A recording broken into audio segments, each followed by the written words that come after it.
안녕하세요. 서영주입니다. 오늘은 가난한 과부의 헌금 이야기를 통해 세상 교회에서 권하는 11조와 헌금들을 어떻게 해야 할지를 한번 생각해 보기로 하죠. 어느 날 예수님께서 헌금함에 사람들이 어떻게 돈을 넣는가를 보시는데 여러 부자들이 많이 넣는 가운데 한 가난한 과부가 와서 2렙돈을 함에 넣는 걸 보셨습니다. 당시 헬라 동전 2렙돈은 로마 동전 한 고드란트인데 목욕탕 하루 입용료에 해당되는 아주 작은 금액이었죠. 이를 보신 예수님께서는 제자들에게 내가 진실로 너희에게 이르노니 이 가난한 과부는 헌금함에 돈을 넣는 모든 사람보다 더 많이 넣었도다. 그들은 다 풍족한 중에 넣었거니와 이 과부는 그 가난한 중에서 자기의 모든 소유 곧 생활비 전부를 넣었느니라고 말씀하셨습니다. 사랑하는 여러분, 이렇게 헌금한 과부의 이야기는 우리에게 어떤 깨달음을 주고 있나요? 예수님께서는 그녀를 진정으로 칭찬하시고 우리로 하여금 적든 많든 자신의 전 재산을 헌금하는 그녀를 본받으라고 그렇게 말씀하신 걸까요? 어떻게 보면 이 과부는 가난 때문에 아들과 죽기로 작정하고 마지막 식사를 하기 위해 갖고 있던 곡물가루와 기름으로 선지자 엘리야에게 떡을 만들어준 구약성경 열왕기상 17장에 나오는 사르밧 과부를 연상케도 하죠. 그러나 사르밧 과부는 죽기로 작정한 뒤에 마지막으로 선행을 행하는 의미가 있지만 아무 대책 없이 자기 생활비 전부를 헌금한 오늘 주인공인 과부의 행동에 대해서는 예수님께서 더 이상 자세하게 언급하지 않으셨기 때문에 그 헌금 동기가 무엇이었는지 잘 알 수 없죠. 우리는 이 이야기를 흔히 하나님께서는 작지만 자기가 가진 모든 걸 내놓는 이 과부의 2렙돈의 헌금을 바리새인의 많은 연보보다 더 귀하게 여기신다는 식으로 해석하죠. 그런데 이 이야기가 과연 그런 뜻을 전하기 위한 이야기일까요? 분명히 그 과부의 신앙심이 크다는 것을 말씀하시는 건 맞는 것 같은데 그렇다고 해서 이런 식으로 헌금하는 걸 닮아라고 하신 말씀은 아닌 것 같다는 생각이 들지 않으세요? 자기 소유, 곧 생활비 전부를 아무 대책 없이 다 헌금하는 걸 하나님께서는 과연 권장하실까요? 우리가 갖고 있는 재물이 다 하나님의 것이고 우리는 다만 청지기에 불과하다는 청지기 정신은 바람직한 거지만 다 하나님의 것이니까 다 교회에 헌금하라는 건 이단들이 흔히 하는 짓이죠. 그런데 이 이야기가 기록되어 있는 마가복음과 누가복음 둘 다를 보면 이 이야기의 앞과 뒤에 똑같은 이야기가 기록되어 있습니다. 사실 성경을 볼 때 예수님 말씀 하나만 추려내서 해석을 하다 보면 때로는 왜곡될 수도 있기 때문에 성경의 앞뒤 문맥을 보면서 해석해야만 바른 의미를 알 수 있을 때가 많죠. 여기서도 앞에서 서기관의 착취와 외식을 경계하시고 또 뒤에서 성전 파괴를 예언하시는 걸 살펴보면 중간에 기록된 헌금한 과부의 이야기를 하신 예수님의 의중을 보다 더 잘 이해할 수가 있습니다.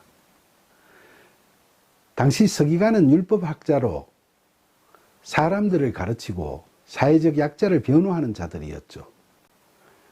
그런 그들은 사회 지도층의 전통의 의상을 입고 사람들의 문안을 받으면서 언제나 회당에서 높은 자리와 잔치집에서 윗자리에 앉는 그런 의전에 익숙했던 자들이었죠.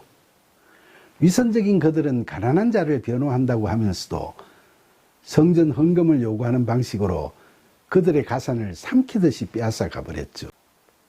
그래서 두 복음서에도 그들은 과부의 가산을 삼키는 자라고 기록되어 있습니다. 그러면서도 그들은 자신의 종교적 우월성을 가시하기 위해서 겉으로 경건하게 보이는 기도를 남들 보는 데서 열심히 드리기도 했죠. 그래서 예수님께서는 그런 서기관들이 더 엄중한 심판을 받을 거라고 그들의 위선에 대해 경고하셨습니다. 그러니까 가난한 과부가 자신의 생활비 전부를 헌금하게 된 것도 순진한 그녀가 그런 서기관들로부터 잘못된 헌금 교육을 받았기 때문이 아닐까 하는 의문을 품게 됩니다. 당시 서기관들은 헌금과 관련해서 구약 말라기에 나오는 만군의 여호와가 이르노라. 너희의 온전한 11조를 창고에 들여 나의 집에 양식이 있게 하고 그것으로 나를 시험하여 내가 하늘 문을 열고 너희에게 복을 쌓을 곳이 없도록 붙지 아니하나 보라. 라는 말씀을 인용하면서 많은 헌금을 강요했을지도 모르죠. 선지자 말라기가 예언한 선지서 말라기 전체에서 강조하고 있는 내용은 나의 나된 것은 다 하나님 은혜니까 나의 모든 것이 다 하나님 것이라는 믿음으로 하나님께 순종하라는 것인데, 말라기 3장 10절에 이 말씀만을 딱 떼어서 자의적인 해석을 통해 헌금 많이 하면 잘 살게 해준다는 식으로 평소에 왜곡된 강론을 하다 보니까 그 이야기를 들은 부자들은 더 많은 돈을 얻을 욕심으로 더 많은 헌금을 노름판에서 베팅하듯이 하기도 했을 겁니다. 그리고 가난한 가부는 헌금을 해야겠다는 신심은 누구 못지 않은데 수중에 돈은 2렙돈밖에 없어서 안타까워하면서 작지만 그 피 같은 돈을 다 드렸는지도 모르죠. 그러나 결과적으로 그런 돈을 받은 서기관을 비롯한 종교 지도자들은 그렇게 갈취한 돈을 착복하거나 성전을 꾸미는 데 펑펑 다 써버렸죠. 그래서 예수님께서는 가난한 가부의 헌금 장면을 적나라하게 이야기해 주시면서 결과적으로 때거리도 없는 그녀에게서 최저 생계비마저도 빼앗아가는 종교 지도자들의 후한무치한 죄를 심히 꾸짖으셨던 거죠. 그리고 가난한 가부의 등골까지 빼먹는 못된 그들이 사람들로부터 헌금받은 돈으로 꾸민 성전 또한 파괴되리라고 예언하셨던 겁니다. 그런데 당시의 서기관에 해당되는 자들이 오늘날의 목회자들이죠. 이런 사람들이 주축이 되어 이끄는 오늘날의 교회에서는 예수님께서 꾸짖고 경계하실 일이 없을까요? 오늘날도 교회에서 11조나 헌금을 강요하다시피 하는 경우가 적지 않죠. 엄밀히 말하면 11조 율법은 이제 적용되지도 않는데도 이걸 여전히 강조하고들 있죠. 예루살렘이 멸망하면서 성전이 무너지자 유대교에서는 지킬 성전이 없어졌기 때문에 성전을 지키는 레위인의 생계를 돕기 위한 11조 제도가 그 후로 없어져 버렸고, 기독교에서도 종교개혁 후 가톨릭에서는 지난날의 면죄부 같은 폐단을 반성하면서 과거의 11조 제도를 강요하지 않고 신자의 재량에 따라 교무금을 내게 하는데 생활이 어려운 사람들은 아예 면제도 하죠. 그런데 개신교에서, 특히 한국교회에서는 11조의 율법이 아직도 엄연히 살아서 적용되고 있다는 게 참 아이러니합니다. 분명하게 말씀드리지만 예수님께서 십자가에서 죽으실 때 율법을 완성시키시면서 우리 모두가 제사함을 받고 의롭다 여기심을 받아 하나님 앞으로 나아갈 수 있는 만인 제사장의 시대를 열어주셨기 때문에 과거의 성전을 유지 관리하기 위한 11조의 율법은 더 이상 적용되지 않죠. 예수님께서 십자가에서 죽으실 때 성전 성소의 휘장이 찢어지면서 이제 대제사장이 아닌 누구라도 믿음으로 의롭다 여기심을 받게 된 자는 모두가 다 하나하나의 교회가 되어서 자신의 마음속 지성소에서 하나님 앞으로 나아갈 수 있게 된 거죠. 요한복음 2장에 기록되어 있듯이 유대인들에게 너희가 이 성전을 헐라 내가 사흘 동안에 일으키리라 고 하신 예수님의 말씀이 십자가 죽으심과 부활하심을 통해 성취된 겁니다.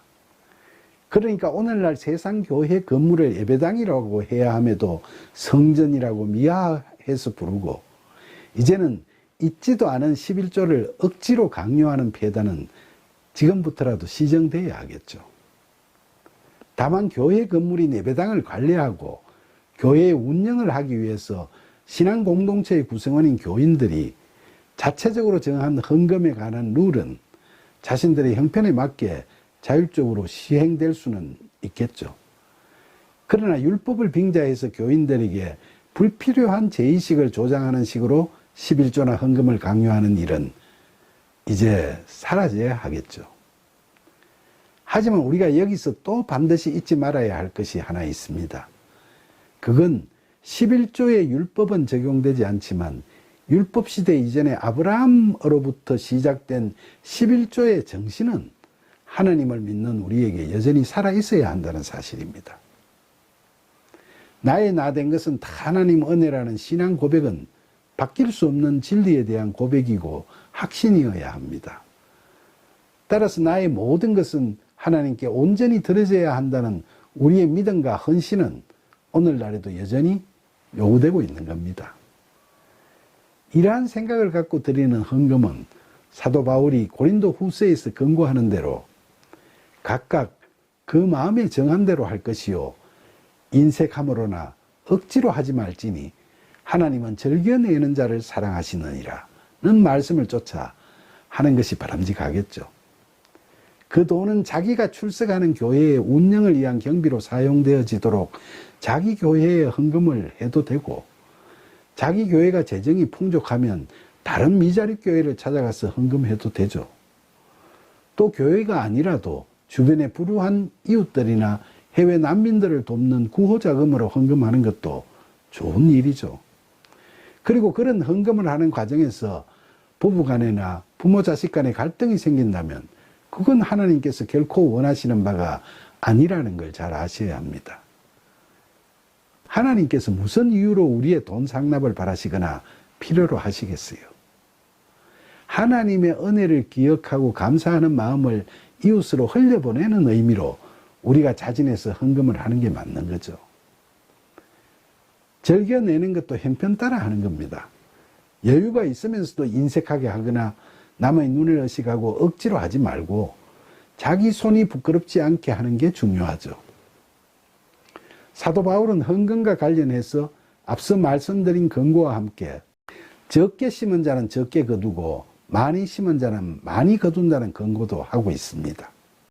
이 말은 헌금을 많이 하면 복 받고 작게 하면 복도 적게 받을 수밖에 없다는 이야기가 결코 아닙니다.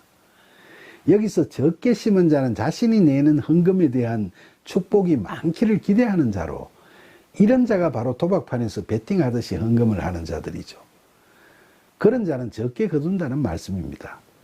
헌금의 액수가 아니라 마음이 중요한데 그런 자는 마음이 죽어가고 있으니까 그처럼 고목나무 같은 마음에 무슨 복의 열매가 열릴 수 있겠느냐는 거죠.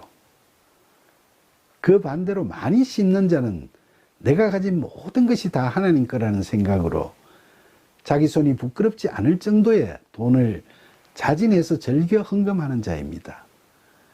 그런 자는 많이 거둔다는 거죠. 사랑하는 여러분, 우리가 소망하는 하나님 나라는 우리의 헌금 실적에 따라 이루어지는 것이 아닙니다. 우리가 나의 나 된 것은 다 하나님 은혜라고 진심으로 감사하면서 하나님의 뜻에 따라 순종하고 헌신하는 믿음의 삶을 살아갈 때 하나님 나라는 우리 앞에 펼쳐질 겁니다.